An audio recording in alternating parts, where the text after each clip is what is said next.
ایک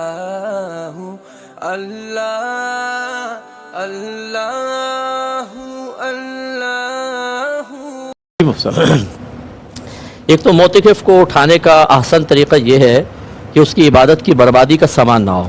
بعض اوقات ہم اس طرح ایک پروٹوکول دیتے ہیں کہ وہ بیچارہ ریا اور سماع میں داخل ہو جاتا ہے, ہار آ رہے ہیں اور رش آ رہا ہے, پورا جلوس آ رہا ہے لینے کے لیے. تو بلکہ موتقف کو چاہیے کہ وہ ذرا فکر کے ساتھ, اداسی کے ساتھ نکلے کہ اتنے عرصے تک گناہ سے بچا تھا, مغفرت کا تحفہ پتہ نہیں ملا, اس طرح بے ادبی کا مرتکب تو نہیں ہوا میں مسجد میں بیٹھ کر, تو فکر کے ساتھ اٹھنا چاہیے. لیکن بہرحال یہ کوئی ہار ڈالنا بھی منع نہیں ہے, پروٹوکول دینا منع نہیں ہے, لیکن اس سے اگر طبیعت میں یا اس کے کردار میں خرابی پیدا ہونے کا اندیشہ ہو تو ضرور ذرا احتیاط کے ساتھ کیا جائے.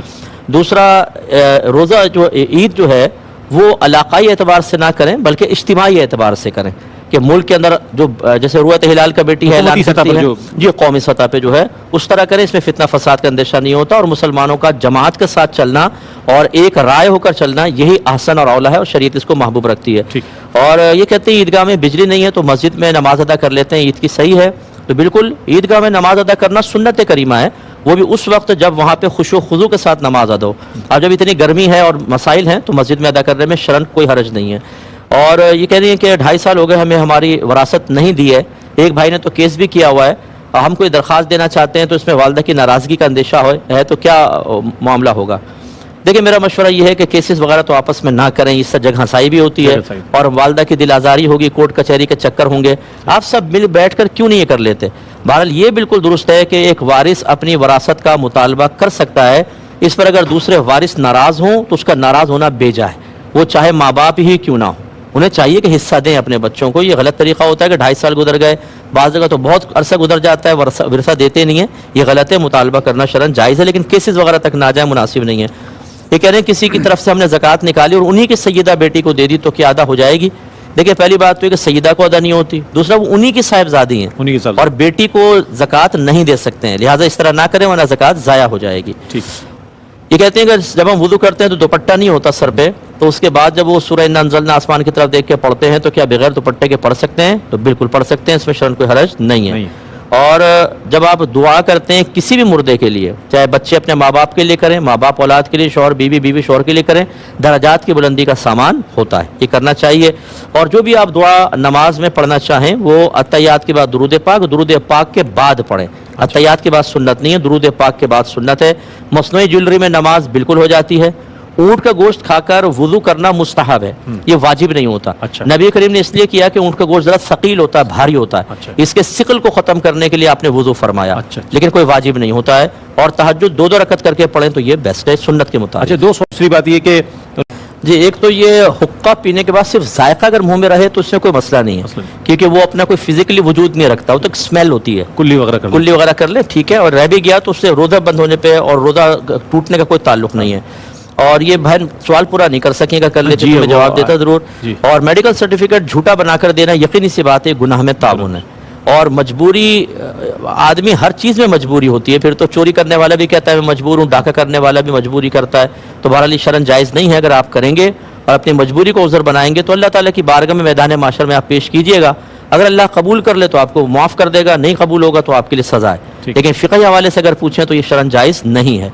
اور یہ کہہ رہی ہیں کہ بعض اوقات لوگ یہ پیشہ ور قسم کے آ جاتے ہیں کارڈ وارڈ اٹھا کر, تو پتہ نہیں چلتا کہ حقیقی ہیں پیشہ ور ہیں تو کیا کریں. دیکھیں جو روڈ پر مانگ رہا ہے نا, یہ 99.99% ہمارا اس پہ مشاہدہ بھی ہے, تجربہ بھی ہے, یہ زیادہ تر پیشہ ور ہوتے ہیں. ان کو دینے کا کوئی فائدہ نہیں. آپ کو اگر دینا ہی ہے اپنے رشتہ داروں میں دیکھیں سفید پوش قسم کے لوگ, اس طرح محلے میں دیکھیں آپ بہت سارے مل جائیں گے, ان کو آپ ذرا کوئی مدد کریں تاکہ ان کی زندگی سہل اور آسان ہو جائے. اور جو بہنیں گھر کا کام کرتی ہیں بالکل ان کو اجر ملے گا, اس خدمت کا بہت اجر ہے. اور سب سے بڑی بات ہے کہ بی بی فاطمہ رضی اللہ تعالیٰ عنہ کی سنت کریمہ ہے, آپ اپنے گھر کا سارا کام کرتے تھے, اس سنت کی نیت سے کریں, انشاءاللہ آپ کو ثواب بھی ملے گا اور درجے بھی بلند ہوں گے انشاءاللہ. اچھا ایک سوال اور بھی آیا تھا مصطفیٰ کی, جو زکام اندر گرتا ہے گلے کے اندر, تو کیا اس سے بھی روزہ متاثر ہوتا ہے یا اس کو تھوک دینا چاہیے؟ اس سوال کو بھی شامل کیجیے گا. ایک کالر کو لے لیتے ہیں. السلام علیکم. السلام علیکم. اسے بھی شامل کر لیجیے گا. جی اسی کو پہلے لے لیتے ہیں کہ دیکھیں ایک فطرہ تو ایک کو ہی دیں, اس سے ٹکڑے ٹکڑے نہ کر دیں, اس میں بچ ہی کیا جائے گا. ہاں باقی اگر 8-10 فطرے ہیں تو آپ 2 کسی کو دے دیں, 4 کسی کو دے سکتے ہیں, اس میں کوئی حرج نہیں ہے. اور زکام اگر ہے تو ایک ہوتا ہے خود بخود اندر گرتا رہتا ہے, خود بخود, ہاں تو اس سے کوئی مسئلہ نہیں ہے. اور ویسے اگر آپ کو اختیار ہے کہ آپ تھوک سکتے ہیں یا اندر گرا لیں تو تھوکنا ہی افضل اور اولیٰ ہوتا ہے.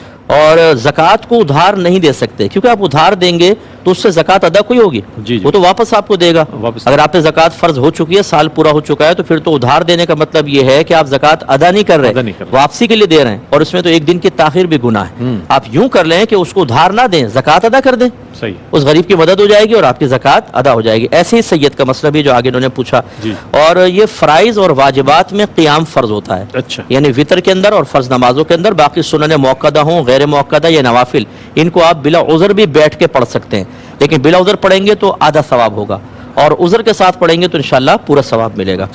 اور صورتوں کی ترتیب جو ہے وہ دو اس میں مسئلے ہوتے ہیں، ایک تو یہ کہ پہلے والی، اگلی رکعت میں سے آگے والی، یہ تو واجب ہے، واجب اور دوسرا ہے کہ پہلے میں تھوڑی بڑی، دوسری میں تھوڑا چھوٹی، یہ واجب نہیں ہے، مستحب ہے۔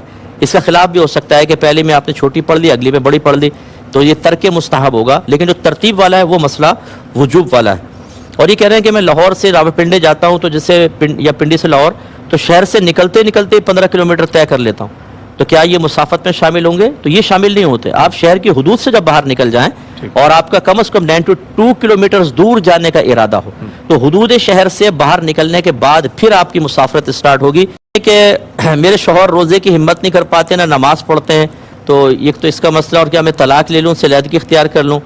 تو دیکھیں ایسا تو نہ کریں۔ میں کل بھی ہم نے مشورہ دیا تھا، پہلے ہی آپ سوچ کے کر لیتی نا، کوئی دیندار سی کرتی۔ اب آپ پیار محبت سے سمجھاتی رہیں، نہ کریں تو وبال ان پر ہے، آپ بری ذمہ ہیں، لیکن علیحدگی وغیرہ کا نہ سوچیں۔ دوسرا، اگر کوئی فرض کر لیں ان کو چھوڑ کے دوسری شخص سے شادی کرتی ہیں تو وہ فرشتہ تو نہیں ہوگا، نماز پڑھتا ہوگا تو دوسری غلطیاں ہو سکتی ہیں، تو اس طرح تو چھوڑنے سے فائدہ نہیں ہے۔ باقی ان کے شوہر اگر سن رہے ہیں تو میں گزارش کرتا ہوں کہ یہ ہمت نہیں ہے، نماز کا ٹائم نہیں، یہ سب پتہ چلے گا مرنے کے بعد۔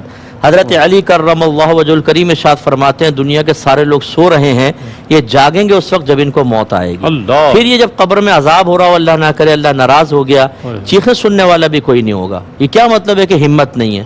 آج اگر گورنمنٹ آف پاکستان اعلان کر دے کہ جو ایک روزہ رکھے گا اس کو 5000 ملیں گے، تو 30 کو ملٹیپلائی کر لیں آپ، 5 سے کیلکولیشن کر کے بولیں گے بھائی رکھو، کھا پی کے سو جائیں گے گھر میں، اس میں کیا، شام کو اٹھ جائیں گے۔ تو اب کتنا سہل ہو گیا، 5000 کے نوٹ کا ایک تصور خالی قائم کریں تو آپ یہ دیکھیں گے نفس کے لیے سہل محسوس ہوگا۔ جب آخرت کی فکر ہوتی ہے تب بھی آسان ہوتا ہے، ہمت کرنی چاہیے۔